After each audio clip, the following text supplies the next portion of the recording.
அந்த காற்று காற்று சுவாசிக்கிறாங்க, அந்த இடத்த பார்க்குறாங்க, அந்த முருகன பார்க்குறாங்க, இல்லன்னா அவருக்கு புடிச்ச கடவுள பார்க்குறாங்க. இந்த புடிச்ச விஷயம் இருக்கு பார்த்தீங்களா? அது புடிச்சு போய் உள்ள இருக்கும். அது ரிலீஸ் ஆகும்.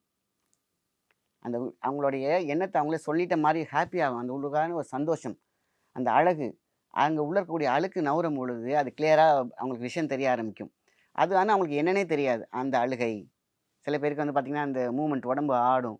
இது எல்லாமே வந்து பார்த்தீங்கன்னாக்கா, அந்த ஆன்மீகத்தில இருக்கக்கூடிய சக்தி, சாரம் உள்ள இழுக்கப்படுறதுனால. சில பேருக்கு உள்ள இழுக்கும் தெரியாது. அப்பதான் நான் நாங்க இவ்ளோ இதா இருக்காங்க. ஒருவேள நம்ம சாமி சரியா கும்பிடலையோ! நம்ம ஒண்ணும் சரணாகதியா இல்லையா? அப்படி கிடையாது. எல்லாருக்குமே அன்பென்ற ஒரு சொல் முருகாங்கிற மாரி, உருகாத ஒண்ணுன்னு சொல்ற ஒரு விஷயம் தான். முருகாவுக்கு மட்டும் இல்ல, எல்லா கடவுளுக்குமே. நம்ம எந்த அளவுக்கு உள்ள போறோங்கிறது, ஐயோ! நம்ம சரியா போலையோ! அவங்க அவ்ளோ டிவைனா வந்து துடிக்கிறாங்க, அழுவுறாங்க. நம்ம பாட்டுக்கு கல்லு குத்து மாரி உட்காந்துருக்கோமே! அப்ப நம்ம சரியா போல. அப்படி கிடையாது. நம்மளும் அங்க போய் உட்கார்ந்திருப்போம்.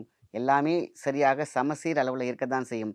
அவங்க வந்து லைட் ஹார்ட்டட் பெர்சனா இருக்குவாங்க. இல்லன்னா, அவங்களுக்கு சில விஷயங்கள் வந்து அந்த ஈர்ப்பு தன்மை உள்ள இருந்துட்டே இருக்கும். அதனால அவங்களுக்கு அந்த சென்சேஷன் இருக்கும்.